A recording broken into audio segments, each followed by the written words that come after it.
as I've always been fascinated by the differences in cultures and religions. It's one of those things where the more you look into it, the more you realize how little you actually know. Is we live in a world where everybody's got an opinion, right? Social media has made everybody an expert. And when it comes to religion, oh man, everybody thinks they know what's going on. But here's the truth. Most of us are just scratching the surface. So when people ask me about Islam, about Christianity, about women in those religions, I pause because, dude, that's a deep rabbit hole. This isn't like arguing about which UFC fighter has the best ground game. This is history, culture, faith, thousands of years of tradition, stories, and rules. And when you start comparing how Muslim women and Christian women live, the first thing that hits you is the insane amount of misunderstanding out there. I mean, let's be real. Most people get their information from headlines or Hollywood movies. You see some movie where the Muslim woman is portrayed as oppressed and miserable, and the Christian woman is like this liberated, wine-drinking boss babe running a company. But is that real life, or is that just some Netflix producer's fantasy of what culture should look like? What I want to do here is take a step back. Let's actually think about it. What do these religions really say about women? Why do Muslim women wear hijabs? Why do some Christian women still dress modestly? And what does all that even mean in a modern world where people are scrolling TikTok and binge-watching reality shows? The bridge between two worlds. When you think about Islam and Christianity, you're talking about two of the biggest religions on earth, billions of people, generations of families. Two completely different ways of seeing the world, but at the same time, they've got so much in common. They both believe in one God. They both have strong family values. They both put a lot of emphasis on morality. And then you look at the women. In Islam, you've got this strong emphasis on modesty. The hijab, for example, that's probably the most visible symbol. People see it and they automatically make assumptions. But a lot of folks don't know that Christian women used to cover their hair. Like, go back a few hundred years, heck, even a few decades in some places, and you'll see women in church wearing veils or hats. The problem is, in the modern world, people see difference as danger. Instead of being curious, we judge. Oh, she's wearing a headscarf. She must be oppressed. Or she's wearing a short dress. She must be immoral. It's like we've lost the ability to just chill and understand that culture shapes choices, how history shapes perception. Here's something interesting. If you look at early Christian texts, women had a massive role in the faith. They were leaders. They were respected. But as the church became an institution, things shifted. Same thing with Islam. The Prophet Muhammad, peace be upon him, he gave women rights at a time when women were treated like property in Arabia. That's mind-blowing when you think about it. Women could own property. They had inheritance rights. They could choose who to marry. Fast forward to today, and people act like Islam came out of nowhere and just decided to make life hard for women. Dude, no. Context matters. Both religions came into societies that were brutal to women, and they elevated them. But the modern narrative, it's all sound bites and sensationalism. Personal freedom versus community values. One of the biggest cultural clashes we see is this idea of freedom. In the West, freedom is like the ultimate value. Do whatever you want, whenever you want. But here's the kicker, is that real freedom, or is that just another form of control? Think about it. You've got Instagram influencers telling women what's sexy, what's trendy, what's empowering. Is that freedom, or is that just a different kind of cage? Muslim women, a lot of them will tell you, I wear the hijab because it's empowering. It frees me from being judged by my looks. And then people freak out. No, you can't think that way. Your brain won't. It's like, dude, why do we assume a woman who chooses modesty can't think for herself? That's arrogance disguised as enlightenment. Christian women have gone through the same thing, by the way. Ever hear about the purity culture debate? Some women say it gave them structure and dignity. Others say it messed with their heads. The truth is, every system has pros and cons. There's no utopia where everyone's happy all the time. The role of faith in identity. Here's what blows my mind. Faith is identity. For billions of people, it's not just about going to church on Sunday or praying 5 times a day. It's who they are. So when you attack someone's religious practice like the hijab, you're not just criticizing a piece of fabric, you're questioning their whole worldview. That's why these conversations get so heated. I've had friends who left religion and became hardcore atheists. And you know what?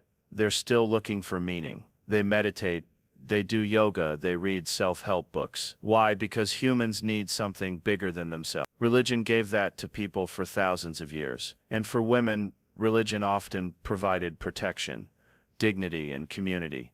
Things the modern world pretends to offer, but doesn't always deliver. Media narratives and reality. Let's talk about Hollywood for a sec. When was the last time you saw a Muslim woman in a movie who wasn't either a victim or a rebel? It's always the same story. She's oppressed, she needs saving, or she's trying to break free and become a TikTok star or whatever.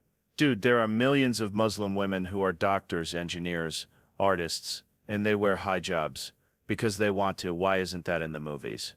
Same with Christian women. In media, if a woman is religious, she's either a saintly, boring character or she's a crazy fundamentalist. There's no in between. That's lazy storytelling, man. It creates stereotypes that divide people instead of building bridges. Bringing it back to the bridge. So what's the bridge between Muslim and Christian women? I think it's values, family, dignity, meaning. These are things both groups care about deeply. The difference is in the way they express it. And instead of fighting about whose way is better, maybe we should ask, what can we learn from each other? If you're a Western feminist, maybe ask why so many Muslim women feel empowered by modesty. And if you're a traditionalist, maybe ask why some women crave more autonomy. There's wisdom in both perspectives. Joe's takeaway so far: we're living in a time where technology is moving faster than our ability to think about morality. Social media is rewriting the rules of attraction, relationships, even identity. In that chaos, religion, whether it's Islam or Christianity, offers a sense of order. For some people, that's a lifeline. For others, it feels like a cage. And here's the truth: both can be true depending on the person. We've got to stop treating this like a zero-sum game. Muslim women are not all oppressed. Christian women are not all free. Freedom and oppression exist in every system. It depends on how you live. All right, so let's get into the heavy stuff. In today's world, feminism is like the dominant narrative for what empowerment means. You've got slogans like "my body, my choice," and it's everywhere, from Instagram captions to corporate marketing campaigns. And look, in many ways, that movement has done amazing things for women's rights. But here's the question that nobody likes to ask: does feminism always look the same in every culture? Because the Western version of feminism says, show more skin, break free from tradition. But for a lot of Muslim women, empowerment looks like the opposite. It's like cover your body, protect your privacy, keep something sacred. And when those two ideas collide, the internet just explodes. Everyone thinks their way is the only way. Here's where it gets interesting. Christianity has been through this too. There was a time when Christian women were expected to dress modestly, stay home, raise kids, and then came the feminist wave. And suddenly women were like, I can work, I can lead, I can do whatever a man can do. And now in modern churches, you see everything from women pastors to Instagram influencers posting Bible quotes in yoga pants. So which way is right? Dude, maybe that's the wrong question. Maybe empowerment isn't one size fits all. Maybe the real question is, do women actually get to choose? Or are they just swapping one kind of pressure for another? Because whether it's your family telling you to cover up or Instagram telling you to show it all, it's still pressure. Social media, the new religion. Now let's talk about the monster in the room, social media. I swear Instagram is like the new church for some people. TikTok, that's the new pulpit. You've got influencers preaching their gospel of beauty and lifestyle and millions of followers saying amen in the comments.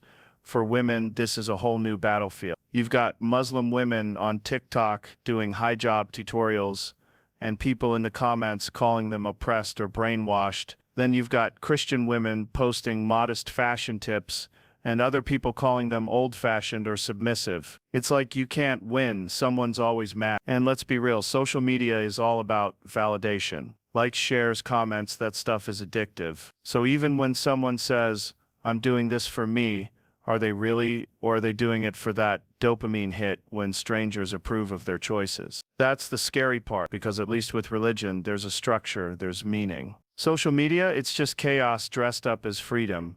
The stereotype problem. Here's something that bugs me.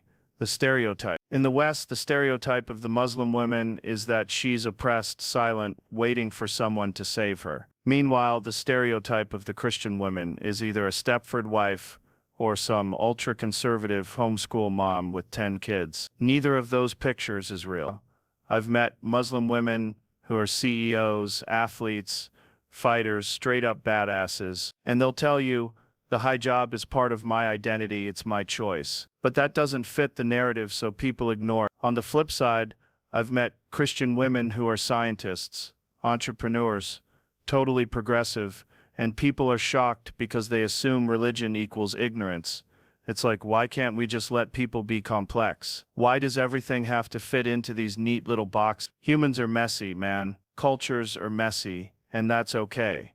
Faith as a source of strength. Now this is the part where I think we need to give credit where it's due. For a lot of women, Muslim or Christian faith isn't a cage. It's a source of strength. It's what helps them get through hard times, what gives their life meaning. And in a world that's more disconnected than ever, that's huge.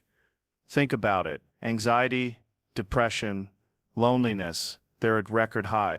People are more connected than ever, digitally, but they're starving for real connection. Religion, for all its flaws, gives people that. It gives them community, and for women, it often gives them a sense of dignity that the outside world doesn't. I remember talking to a Muslim woman on my show once, and she said something that stuck with me. She said, wearing the hijab feels like armor. It tells the world, you don't own me, I'm not here for your gaze. And I thought, damn, that's powerful. Because in a culture where women are constantly judged by their looks, that's a radical move. Common ground.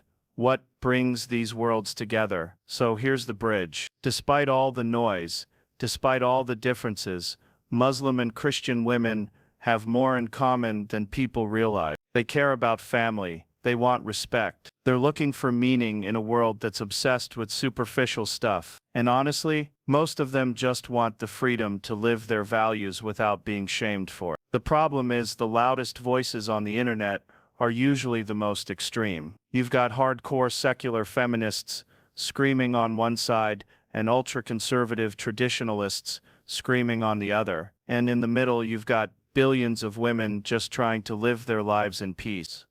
That's why I think conversations like this matter. Not because I've got all the answers, I don't, but because we need to get curious instead of judgmental. We need to ask questions instead of making assumptions. That's the only way forward. The big picture, choice, respect, and understanding. If I had to sum it up, I'd say this. True empowerment isn't about wearing a bikini or a burqa. It's about choice, real choice. And that only happens when women are free from both external pressure and internalized guilt. Whether that comes from culture, religion, or Instagram, it's all the same game. Respect is the other piece of the puzzle. If someone chooses to live by their faith, cool. If someone chooses to live outside of it, cool. The moment we start thinking our way is the only way, that's when things fall apart. Final thoughts. The bridge we need. So Muslim women, Christian women, they're not as far apart as the world makes it seem.